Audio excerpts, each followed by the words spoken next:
This first game is asking us to put things into order, one thing at a time. I've used my standard ordering template. The rules are kind of funky, but don't require that much by way of explanation. I wouldn't think. We're going to use those 5 digits. We're going to use all of them. And then rules 3 and 4, I'm going to make them concrete. I'm going to put them into my diagram. So rule 3, the second one's twice as big as the first one. Well, if the first were 0, that would be 0, and we wouldn't have them all. So the first is 1, and that's 2. Or the first is 2, and that's 4. But if that's a 3, that's a 6, and we don't have a 6. So 2 starting positions. And then the fourth rule, this one is bigger than this one. So right here we have 0, 3, and 4 left. This one's bigger. It can't be 0. This one is smaller. It can't be 4. It's taking shape. Again, in this we have 0, 1, and 3. This one is bigger. It can't be 0. This one is smaller. It can't be 3.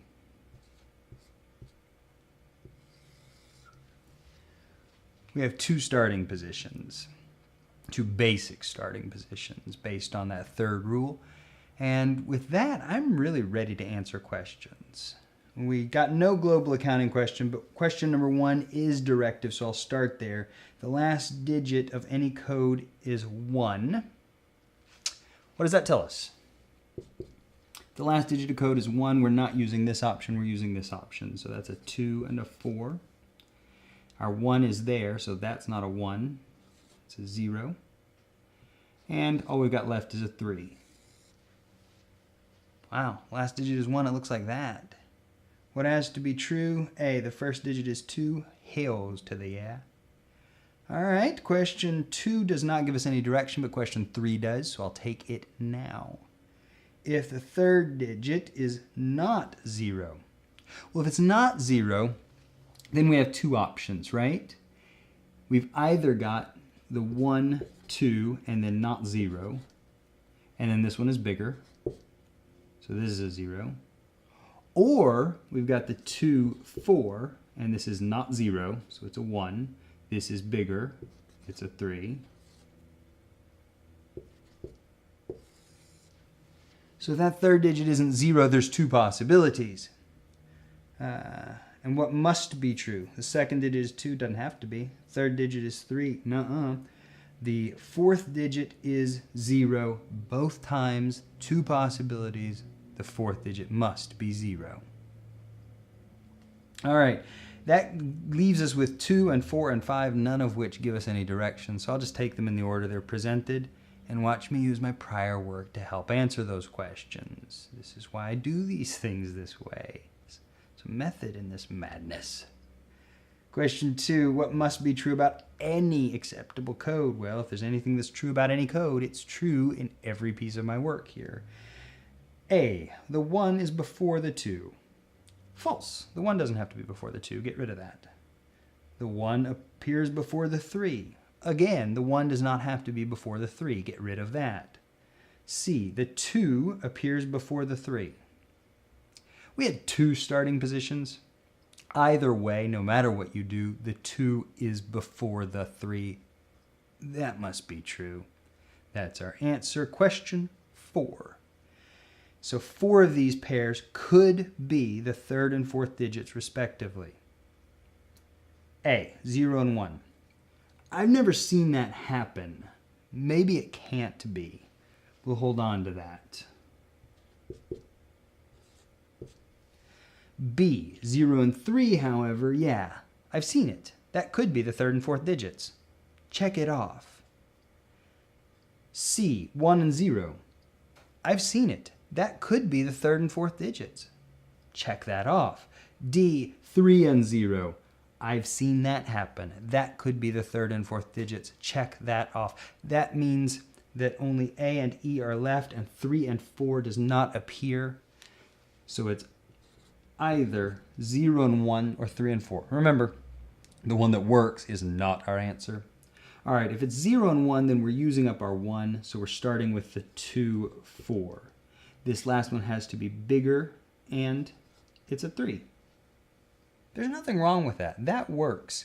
That can be true. Check it off. And that means that E is our answer, and we do not have to test it. We know it by process of elimination. But let's test it, because here we are together, right?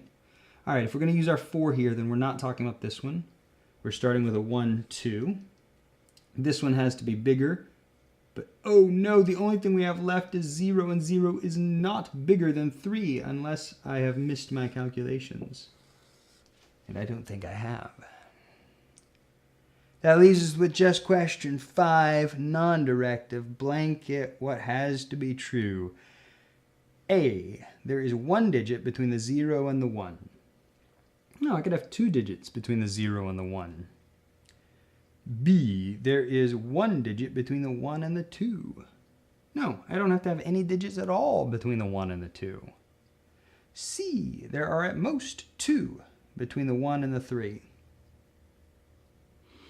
Okay, everywhere so far I've got less than 2. Maybe there have to be no more than 2. I'll hold on to it. D, there are at most 2 between the 2 and the 3.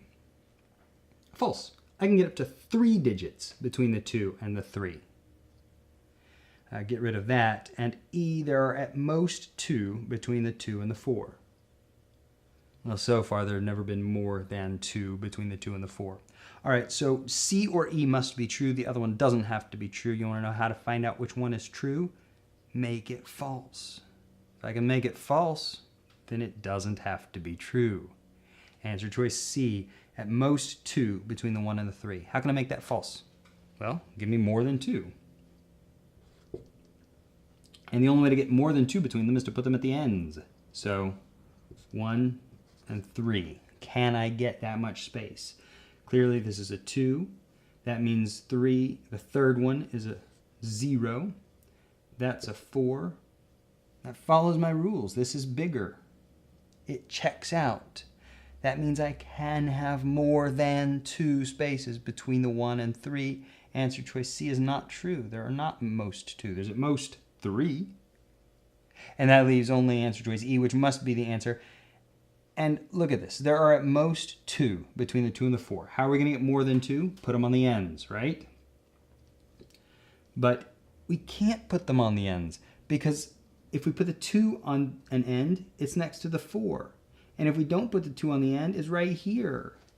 No matter what we do, we'll never get the 2 farther away than 2 digits from the 4. There are at most 2 digits between those 2 numbers. And that then finishes off this game.